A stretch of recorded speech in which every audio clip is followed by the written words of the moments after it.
gracias te damos porque ha sido un privilegio tan grande poder adorarte esta tarde, pero es también un gran honor, Señor, poder celebrar un año más de tu iglesia, Señor, que tú has fundado, Señor, que tú has levantado en este lugar. Gracias, Señor, por la vida de nuestros pastores que nos han dado la palabra y que nos han instruido y que nos han aconsejado, Señor.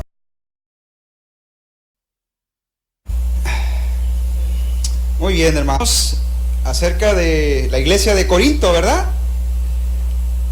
La iglesia de Corinto, y quien fundó la iglesia de Corinto, todos sabemos que fue el apóstol Pablo, aunque ya habían pasado varios maestros muy importantes en toda la historia de la iglesia de Corinto. Pablo fue quien aproximadamente le dedicó 1 año y medio a la iglesia de Corinto, ¿verdad? Estuvo con ellos enseñándoles la palabra, instruyéndolos, y el Señor bendijo a esa congregación de Corinto.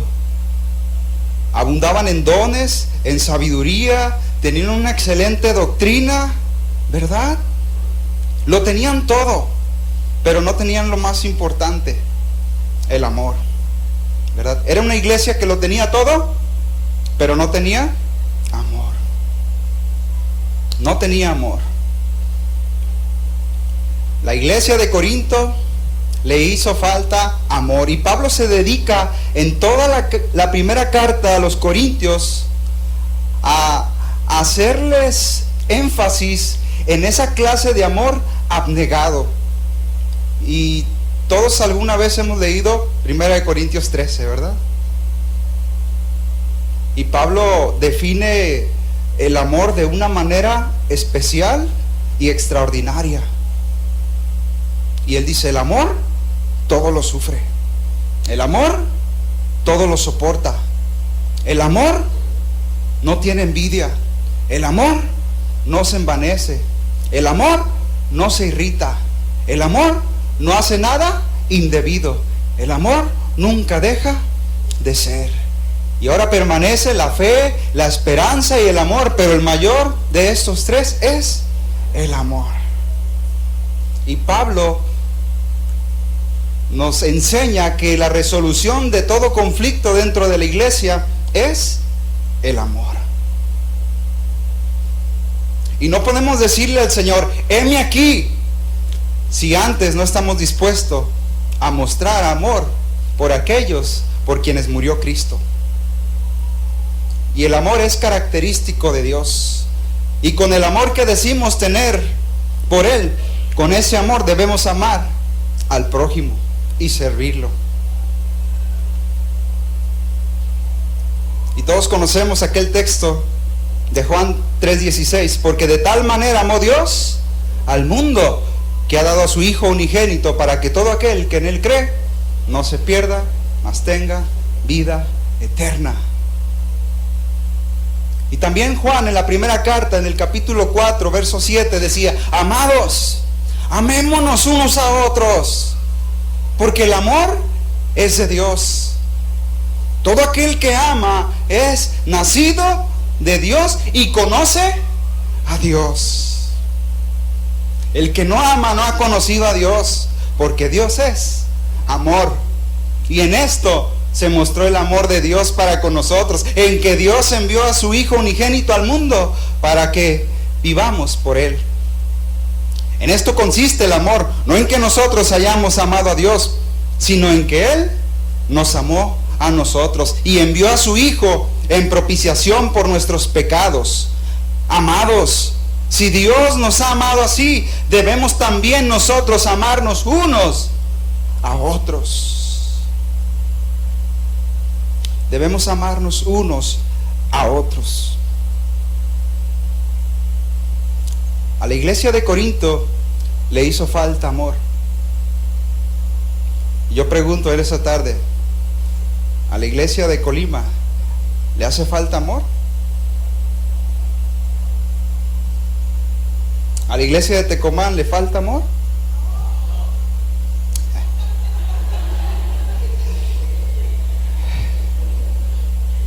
Eso.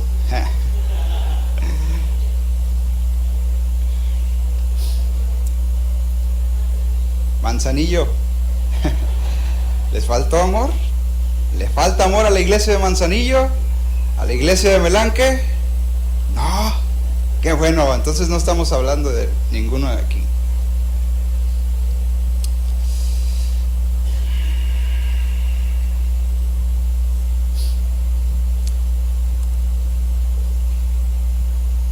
En una ocasión hubo un hombre, intérprete de la ley, que se acerca a Jesús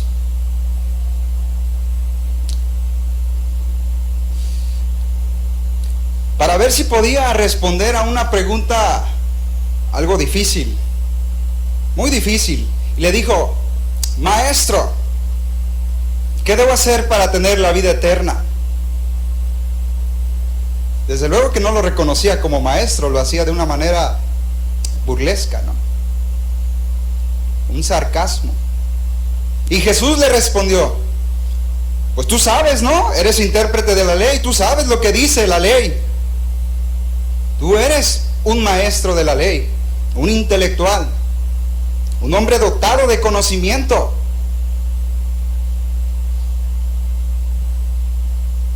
¿Sabes lo que dicen? Y el maestro de la ley respondió: sí, yo lo sé. La ley dice: ama a Dios con todo lo que piensas, con todo lo que vales y con todo lo que eres. Y cada uno debe amar a su prójimo como a sí mismo. Ah, muy bien, le dice Jesús. Muy bien. Haz todo eso y tendrás la vida eterna. Pero el maestro de la ley, dice la escritura, que no quedó contento. No quedó satisfecho con la respuesta de Jesús. Y de manera insistente le volvió a preguntar: Maestro, ¿y quién es mi prójimo? Y Jesús narra una historia muy conmovedora.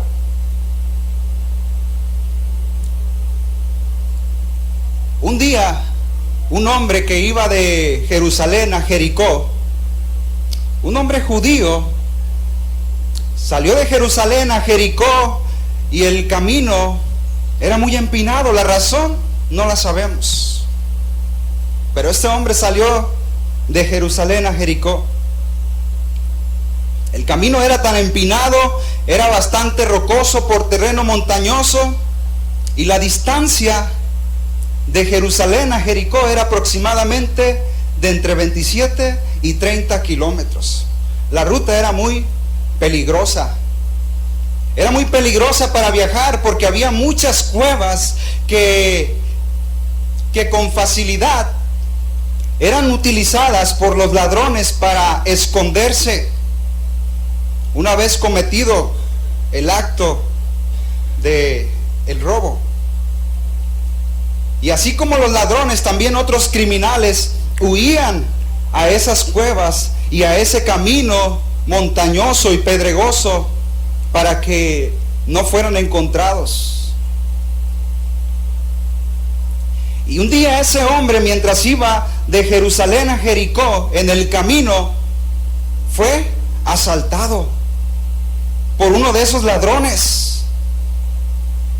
Y la huida era imposible, de tal manera que los ladrones lo rodearon y lo despojaron, al grado de dejarlo casi desnudo, y de todo lo que llevaba consigo.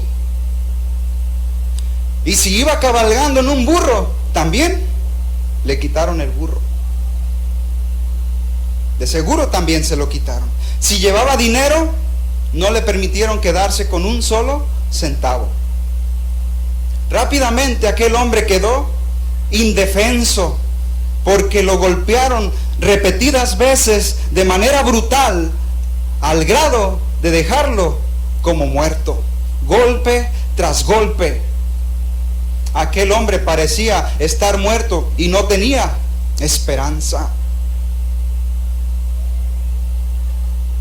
Aquellos ladrones, después de haberlo golpeado de manera brutal, se fueron, huyeron por la golpiza que le proporcionaron. Aquel hombre que iba de Jerusalén a Jericó, comenzó a perder mucha sangre. Y no parecía haber ninguna esperanza para él, pues el camino se encontraba solo. Y usted sabe, hermano,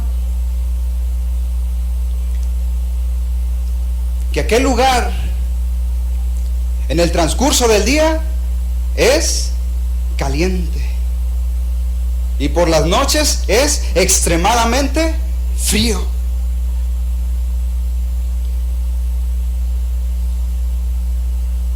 Y era en la tarde, antes de ocultarse el sol, que aquel hombre había sido golpeado y que había sido dejado como muerto. El calor del sol, azotado en el piso, se encontraba deshidratado, ni siquiera podían salir sus lágrimas de sus ojos. No había para él esperanza. Pero asombrosamente, a lo lejos venía un hombre. Venía un hombre. Y este hombre que estaba en el suelo dijo: al fin alguien me va a extender la mano y me va a ayudar. Aunque de momento, en su vista nublada y agonizando, él creyó que eran aquellos ladrones que habían vuelto para volver a rematarlo. Pero conforme aquel hombre se fue acercando, se dio cuenta que era un sacerdote. Y dijo: al fin tengo esperanza, un hombre de Dios, un hombre que sirve al Señor en el templo. De seguro me va a ayudar este hombre. De seguro tendrá compasión este hombre, este sacerdote que está bajando por ese camino. Venía del templo, un hombre santo, un hombre que había estado ocupado en los deberes sagrados del templo y que iba de regreso a su casa después de un arduo trabajo, viajando desde Jerusalén a Jericó, donde vivían muchos sacerdotes y levitas. Pero este sacerdote, al verlo, comienza a orar.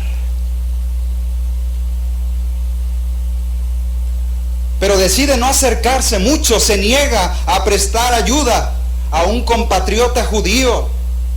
Lo esquiva su deber, y en vez de rescatar al que lo necesita con mucha urgencia, pasa por el lado opuesto del camino. Porque el sacerdote tenía la teoría de que no podía tocar un cadáver porque se podía volver inmundo.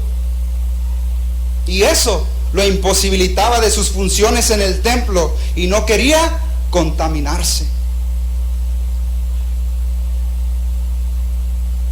Pero aquel hombre no iba al templo, venía del templo. Él iba a su casa a descansar. Él estaba pensando en tener un tiempo de esparcimiento, de relajación, en aquellos oasis de Jericó, en aquellas albercas, en aquellos manantiales tan refrescantes donde pudiera reposar y tener descanso su cuerpo. Pero el sacerdote conocía la ley y él sabía lo que tenía que hacer. Él sabía lo que Dios pedía de él. Él sabía lo que Dios pedía de él, que era hacer justicia, amar misericordia y humillarse ante su Dios. No había justificación alguna para la negligencia pecaminosa del sacerdote. El hombre, aquel sacerdote, simplemente no quiso verse comprometido.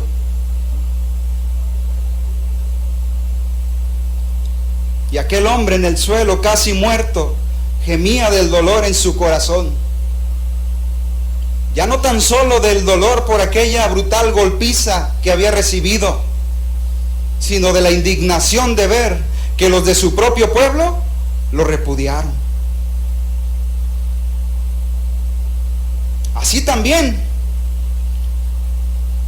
después de un momento, a lo lejos viene un levita. Viene un levita cantando himnos y salmos que se entonan en el templo de Jerusalén. Y este hombre en el suelo dice: por fin hay alguien que va a ayudarme ahora sí. De seguro se detendrá, pues es un hombre de Dios. Y este parece que se acercó. Se acercó a este hombre herido antes de pasar de largo, pero pensó dentro de sí mismo y dijo: tal vez es una trampa de los ladrones para robarme. Y antes de todo, primero está mi seguridad. No valía la pena correr el riesgo para ayudarle a aquel hombre. El levita se asegura de quedarse lo más lejos posible de él y pasar por el otro lado del camino. La pregunta es: ¿será que aquel hombre judío que yace en el camino, asaltado, robado y herido, será dejado allí para que muera? Así parece.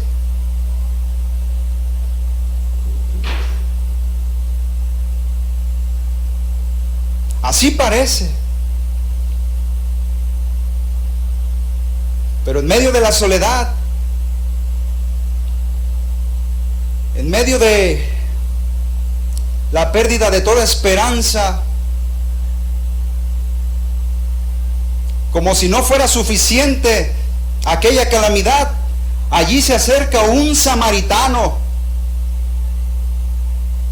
Ahora las cosas se ponen peor para el judío, porque los judíos y los samaritanos se odian. Ciertamente ahora está por desvanecerse el último y débil vislumbre de esperanza. El samaritano de seguro terminará con la vida de este hombre. De seguro será el más despiadado de todos. Y así bien podría parecer. Pero ¿qué ocurre? Al ver a aquel judío tirado, dice la Escritura que tuvo compasión. De quien no esperaba ninguna ayuda, de quien no esperaba nada, sino la muerte brutal y despiadada por el odio que había entre samaritanos y judíos. Resulta que fue quien lo ayudó. Fue el único que estuvo dispuesto a ayudar. Y cuando el samaritano vio al individuo gravemente afligido, su corazón se salió de él. Dice la Escritura que tuvo misericordia, tuvo compasión.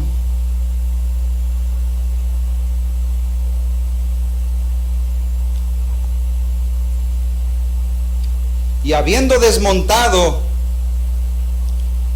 el samaritano cruza al lado del camino donde yace el hombre medio muerto. Inmediatamente le administra los primeros auxilios, lavándole las heridas con vino y aceite. Con vino por su contenido alcohólico, que era un desinfectante y antiséptico. Y echando sobre ellas, sobre sus llagas, aquel aceite suavizante con especias que actuaba como un tipo de pomada, aquel hombre empezó a sentirse aliviado, a tener una esperanza, con vino y aceite.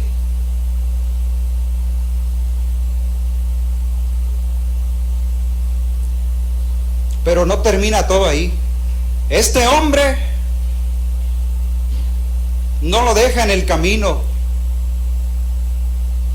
no le ofrece una ayuda a medias, sino que lo monta sobre su burro con un gran esfuerzo. Aquel hombre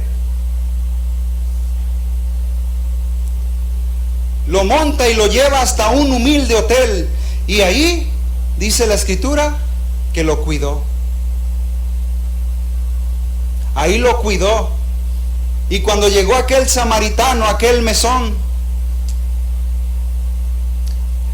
el samaritano no dijo: aquí es donde termina mi responsabilidad. Ya he perdido demasiado con este hombre. Eso no dijo él. Él no dijo que ahora otros se hagan cargo, porque yo ya hice lo que me corresponde. No. Él no hizo eso,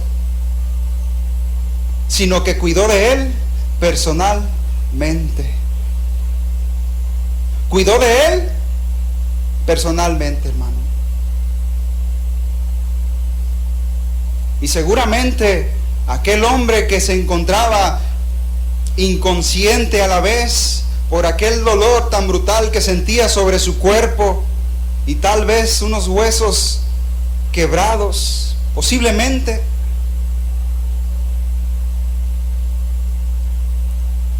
pasó la noche dormido.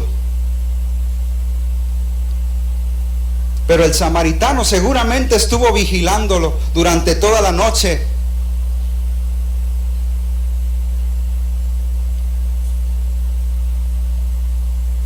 Toda la noche pasó cuidando del pobre hombre.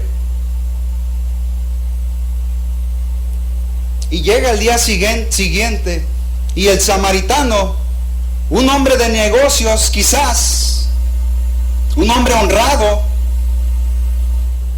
que difícilmente, porque la concepción, la idea que se tenía de un samaritano es que era un perro.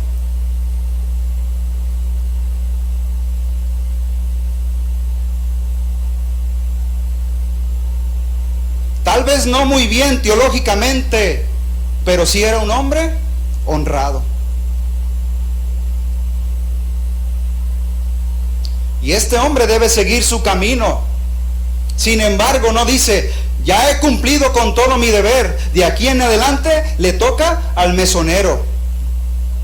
De aquí en adelante le toca al mesonero atender a este hombre.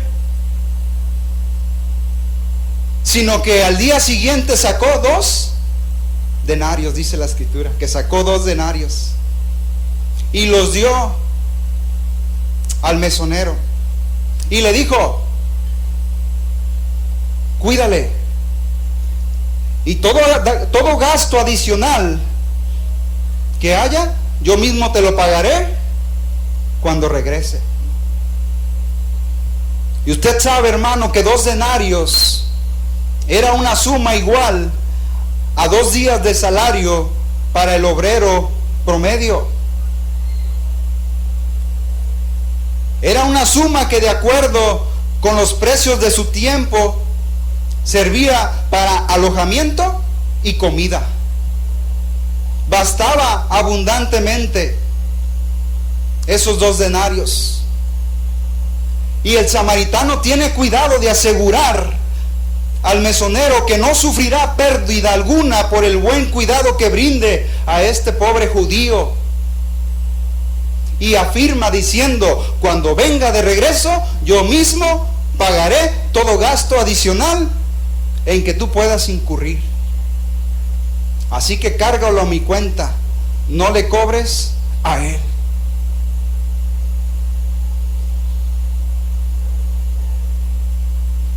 Y este hombre, al despertar a otro día en la mañana, pensó que todo había sido un sueño. Abre sus ojos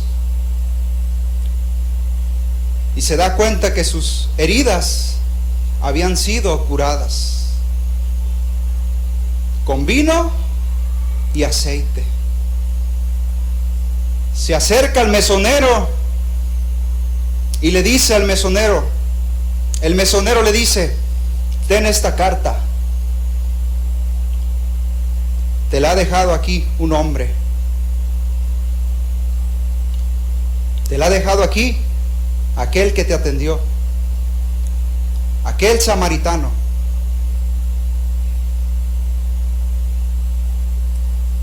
Aquel hombre abre esa carta y lo que encuentra en ella es que dice: anda y haz tú lo mismo. Anda y haz tú lo mismo.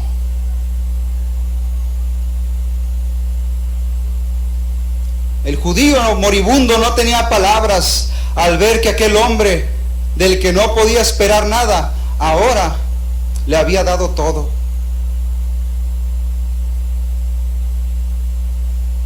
El amor bíblico, hermano, no es solamente una emoción. Cuando la emoción pasa, desaparece el amor. Esa es la razón por la que nuestras relaciones no perduran. No es esa clase de amor superficial y que está enfocado en objetos. El amor que distingue a los que son de Dios muestran un acto de servicio y sacrificio. No es una actitud solamente, es una acción.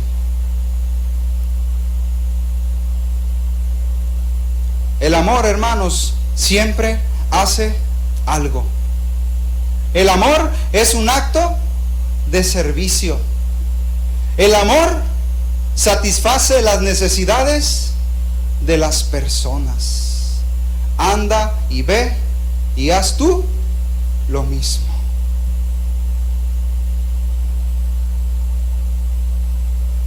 Anda y ve y haz tú lo mismo.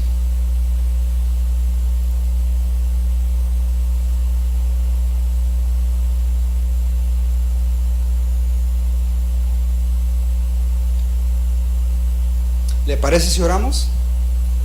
¿Sí? Cierre sus ojos, hermano.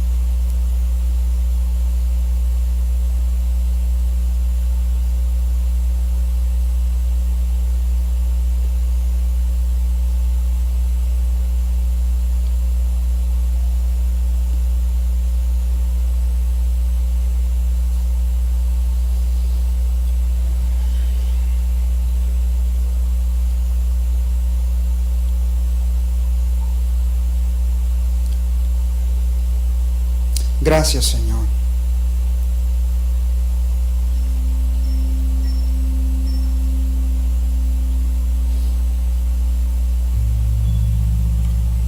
Te damos muchas gracias.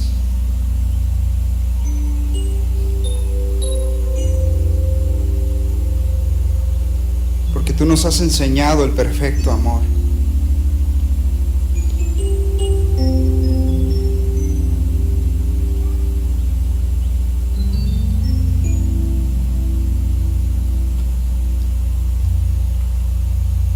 Nos has enseñado, Señor,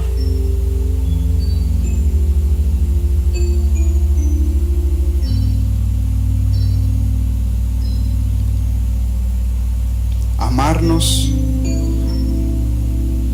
sin acepción de personas, Señor.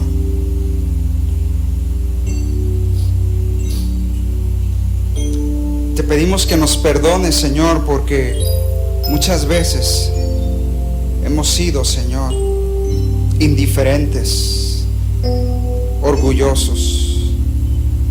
Muchas veces, Señor, hemos sido egoístas y solamente, Señor,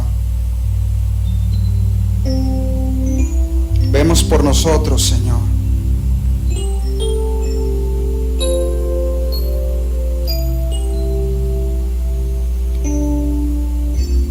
Queremos ser diferentes. Ayúdanos, Señor. Ayúdanos, Señor.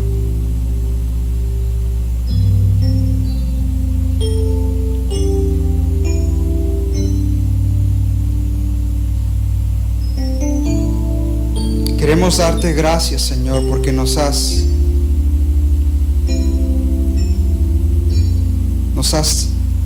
perdonado, Señor, y has tenido misericordia de nosotros. Cuando más te necesitamos, Señor, ahí tú nos has ayudado, Señor. Ahí tú nos has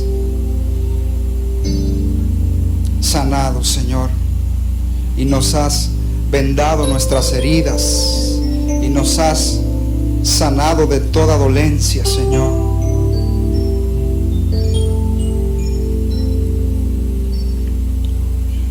Y tú has mostrado tu amor para con nosotros, en que siendo aún pecadores diste tu vida, Señor. Sin merecerlo, somos indignos, Señor, pero por tu gracia, por tu fidelidad, nos has atraído hacia ti, Señor. Y en la manera en la que tú nos amaste, así queremos, Señor, también amar a nuestros enemigos, Señor, a nuestros hermanos, mayormente a los de la familia de la fe, Señor. Y a no tener entre nosotros contiendas, divisiones, pleitos, enemistades. Que podamos, Señor, exhortarnos con amor, que podamos orar los unos por los otros, Señor.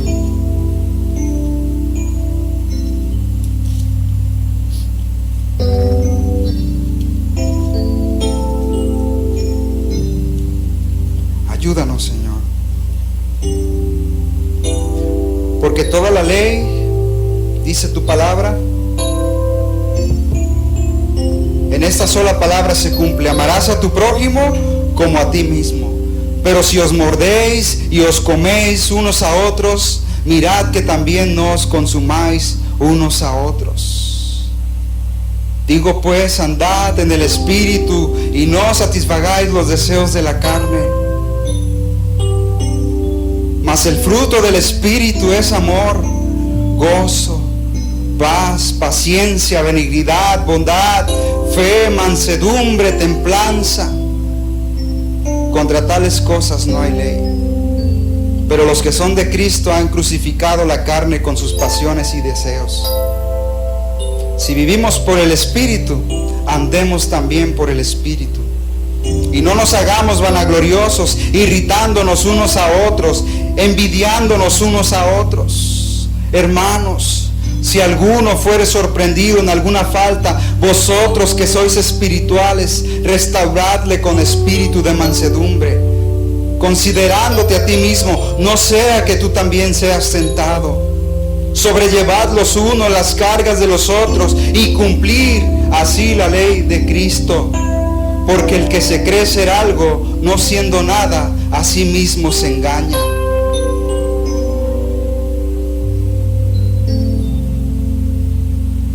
No nos cansemos pues de hacer el bien, porque a su tiempo segaremos si no desmayamos. Así que, según tengamos oportunidad, hagamos bien a todos, y mayormente a los de la familia de la fe. Gracias te damos, Señor. Te adoramos y te glorificamos.